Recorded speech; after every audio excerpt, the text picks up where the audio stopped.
ಅನ್ನಾರ ಎಲ್ಲ ಪೇಪರ್ಸು ಹಾಕಿತ್ತೇನಿ, ನೀವು ಒಂದ್ಸಲ ನೋಡ್ರಿ. ಅನ್ನಾರ ಏನು ವಿಚಾರ ಮಾಡಕತ್ತೀರಿ?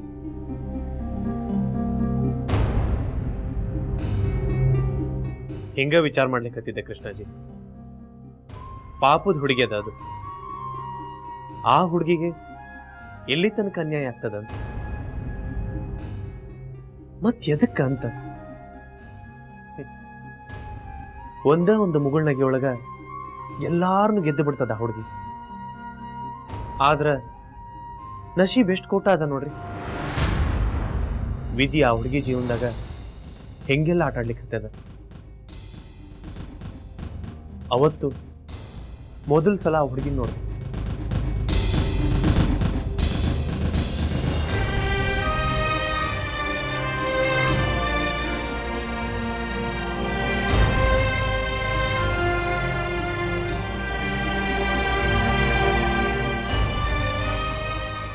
ಅಂತ ಸಂಕಟದೊಳಗೂ ಆಕೆ ಕಣ್ಣೊಳಗ ಮಿಂಚು ನೋಡ್ದ.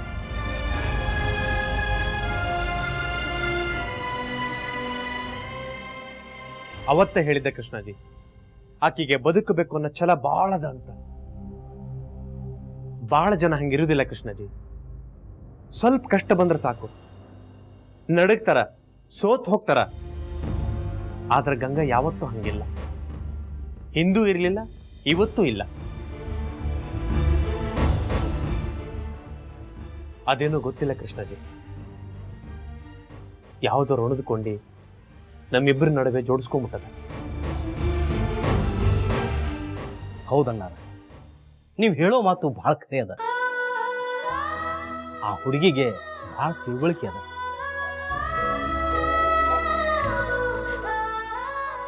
ಅದಕ್ಕಂತಾನೆ ಕೃಷ್ಣಾಜಿ ನನ್ನ ಮನಸ್ಸೊಳಗ ಒಂದು ಗಟ್ಟಿ ನಿರ್ಧಾರ ಮಾಡಿ, ಅಕ್ಕಿ ನಡೆಯೋ ದಾರಿಯೊಳಗ ಯಾವ್ದು ಅಡೆತಡಿನೂ ಬರ್ದಂಗೆ ನೋಡ್ಕೋತೇನೆ. ತನ್ನ ಜೀವನ ಕಟ್ಕೊಳ್ಳಿಕ್ಕೆ ಕಸುವು ಸ್ವತಂತ್ರ ನೀಡ್ತೀನಿ ಅಂತ. ನನ್ನ ಕೈಯಾಗ ಎಷ್ಟು ಸಹಾಯ ಆಗ್ತದೋ ಅಷ್ಟು ಸಹಾಯ ಮಾಡ್ತೇನೆ. ಗಂಗಾ ತನ್ನ ಕಾಲ ಮೇಲೆ ತಾನು ನಿಲ್ಲಬೇಕು. ಆದ್ರೆ ಇವತ್ತು ನನಗ ದುಃಖ ಆಗ್ಲಿಕ್ಕತ್ತದ ಕೃಷ್ಣಾಜಿ. ಸ್ವತಃ ನಾನು ನೆಲದೊಳಗ ಹೂತ್ ಹೋಗ್ಲಿಕ್ಕತ್ತೇನೇನೋ ಅಂತ.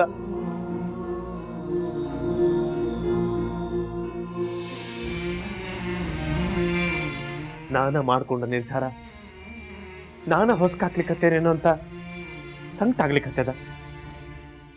ಸೋಲು ನನ್ನನ್ನು ಹೆಡಮೂರಿ ಕಟ್ಟಿ ಒಗ್ದದ ಕೃಷ್ಣಾಜಿ.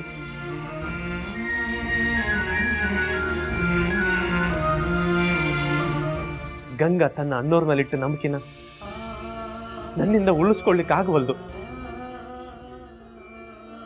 ಎಲ್ಲಿಗೆ ಬಂದು ನಿಂತೇನೆ ನೋಡ್ರಿ ನಾನು.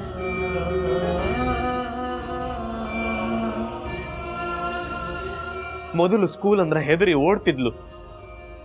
ಆಕೆ ಕಣ್ಣೊಳಗ ಓದೋ ಕನಸನ್ನ ಬಿತ್ತದವನ ನಾನು.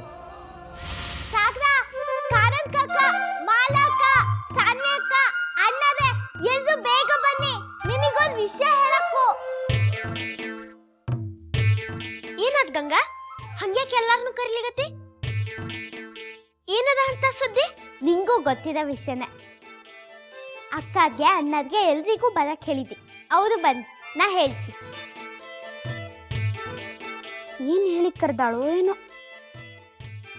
ಯಾಕವ ಮತ್ತೇನೋ ಬೊಂಬಡ ಬಜಾಯಿಸ್ಲಿಕತ್ತಿ? ಅಂಥದ್ದೇನಾತು? ಈ ಆಲಿಬಾಬಾ, ಚಾಲಿಸ್ ಚೋರ ಎಲ್ಲ ಇಕ್ಕಿನ ಅದಾಳ ನೋಡ್ರಿ.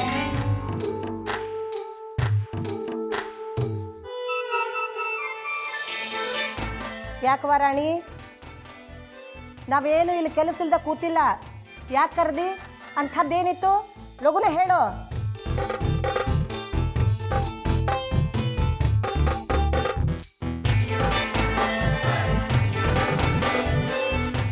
ಹಾ, ಅಕ್ಕದು ಅಣ್ಣದು ಬಂದೇ ಬಿಟ್ರು. ಈಗ ನಾ ಹೇಳ್ತೀನಿ.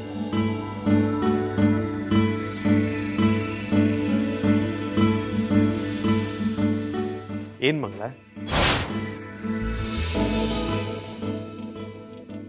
ಅಜ್ಜಮ್ಮ, ನೀವು ತಪ್ಪು ತಿಳ್ಕೊಂಡ್ರಿ. ನಾನು ನಿಮ್ಮ ಮಾತು ಕೇಳ್ತಿನಿಲ್ಲ ಹೇಳಿ, ಅದು ತಪ್ಪು.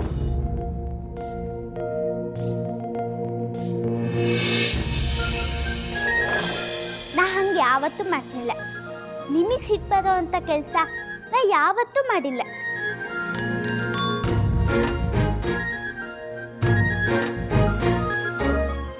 ನಾ ಸ್ಕೂಲಿಗೆ ಹೋಗೋದನ್ನ ಎಂತಕ್ ಬೇಡ ಅಂದ್ರಿ? ಅಯ್ಯ ನಮ್ಮವ್ವ, ಮತ್ತದ ಮಾತ ಆ ಸುದ್ದಿ ಬಿಟ್ರೆ ನಿನ್ನ ಹತ್ರ ಬೇರೆ ಯಾವುದೂ ಇಲ್ಲ ಇಲ್ಲ. ಹೇಳೇ ಜಮ್ಮ, ಎಂತಕ್ ಬೇಡ ಅಂದ್ರಿ? ಎಷ್ಟು ಸರ್ತಿ ಹೇಳ್ಬೇಕವ ನಿನಗೆ, ವಿಧವಾ ಆದ್ಮೇಲೆ ಬಣ್ಣ ಬಣ್ಣದ ಅರ್ವಿ ಹಾಕೋಬಾರ್ದು, ಶಾಸ್ತ್ರದೊಳಗ ಬರ್ತದ. ನೀ ಎಷ್ಟು ಸರ ಕೇಳಿದ್ರು ಅಷ್ಟ ಅಷ್ಟ. ಅಷ್ಟೇ ಅಲ್ದ, ಬೇರೆ ಎಂತೂ ಇಲ್ಲ ಅಲ್ದ? ಇಷ್ಟವ, ಇದನ್ ಬಿಟ್ರೆ ನನಗೆ ಬೇರೆ ಏನು ಒಣ ಚಿಂತಿರ್ತದ? ಇದ್ದಿದ್ರ ನಿನಗೆ ಪರೀಕ್ಷಾ ಕೂಡು ಅಂತ ಹೇಳ್ತಿದ್ನೇನು?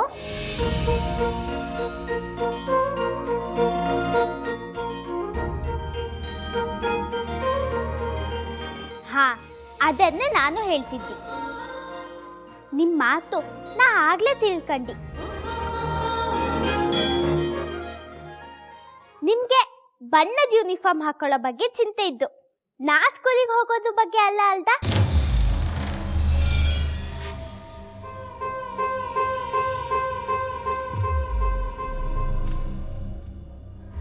ವಿದ್ವೆದ್ಗೆ ಹೇಳಿ ಒಂದ್ ಕಾನೂನಿದ್ದು, ಅದು ನಿಮಗೆ ಗೊತ್ತಿದ್ದು. ನಂಗೆ ಹೆಂಗ್ ಗೊತ್ತಾಗ್ತು?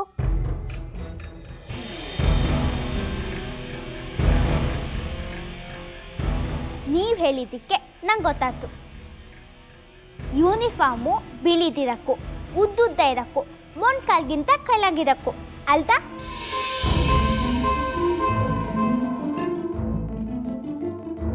ಹಾ ಹಾ ಹುಡುಗಿ, ಅದೇನಾತಂದ್ರ ಅಜ್ಜಮ್ಮ, ನಿಂಗ್ ಚಿಂತೆ ಇಲ್ಲ, ನಾ ದೂರ ಮಾಡಿದ್ದೆ.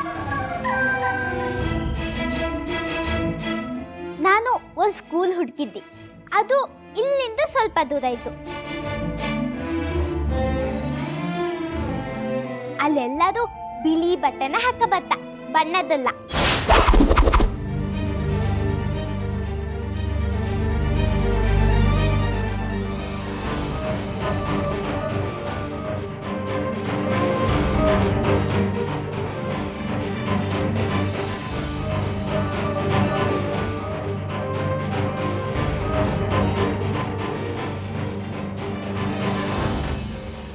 ತುಂಡ್ ಬಟ್ಟೆ ಅಲ್ಲಿ ಯಾರೂ ಹಾಕ್ತಿಲ್ಲ. ಅದ್ನಂಗೆ ಸರಿ ಆಗ್ತು ಅಲ್ದ? ಅಂದ್ರೆ ಅಲ್ಲಿ ಹುಡುಗಿಯರು ಸೀರೆ ಉಡ್ತಾರ? ಸೀರೆ ಅಲ್ಲ, ಬೇರೆ ತರದ ಬಟ್ಟೆ, ಆದ್ರೆ ಮೊಣ್ಕಾಲ್ಗಿಂತ ಕೆಳಗಿತ್ತು.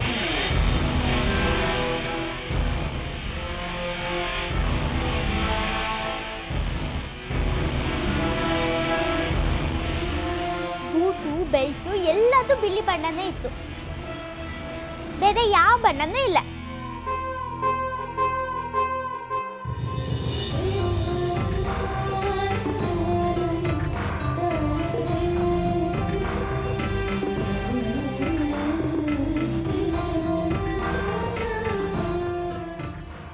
ಅಜ್ಜಮ್ಮ, ನೀವೆಂತ ಹೇಳ್ಸೋ ಅದೇ ಥರ ಆ ಸ್ಕೂಲ್ನಲ್ಲೂ ಇತ್ತು.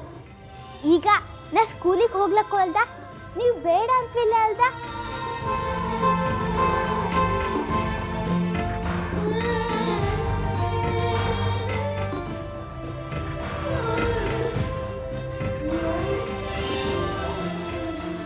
ನಾ ಹೇಳಿದ್ನಲ್ಲ ನಂದಿನಿ, ಇನ್ನಕ್ಕಿಂತ ತಡಿಬೇಡ ಅಂತ. ಆಕಿ ಯಾರು ಹೇಳಿದ್ರು ಹಿಂದೆ ಸರಿಯುವುದಿಲ್ಲ, ತನ್ನ ದಾರಿನ ತಾನು ಹುಡ್ಕೊಂಡಾಳ. ನಂಗಂತೂ ರಾಶಿ ಖುಷಿ ಆಯ್ತು ಅಜ್ಜಮ್ಮ, ಎಲ್ಲ ನೀವ್ ಅನ್ಕೊಂಡಾಗೆ ಆಯ್ತು. ನಿಮ್ಗೂ ಖುಷಿ ಆಯ್ತು ಅಲ್ದ? ಬಿಲ್ಕುಲ್ ಬೇಡ ಅನ್ನೋದಿಲ್ಲ. ಯಾಕಂದ್ರ ಅವ್ವ ನಿನ್ ಸ್ಕೂಲ್ಗೆ ಹೋಗ್ಲಿಕ್ಕೆ ಮೊದಲ ಪರ್ಮಿಷನ್ ಕೊಟ್ಟಿದ್ರು. ಅಂಜಿಸುವುದೊಂದನ ಈಗ ನಮಗೆ ಉಳಿದಿರೋ ಉಪಾಯ. ಈಕಿ ತಾಕತ್ತು ಕಡಿಮೆ ಆಗಬೇಕಾದ್ರೆ ಅದನ್ನು ನಾವು ಮಾಡಲಿಕ್ಕೇ ಬೇಕು.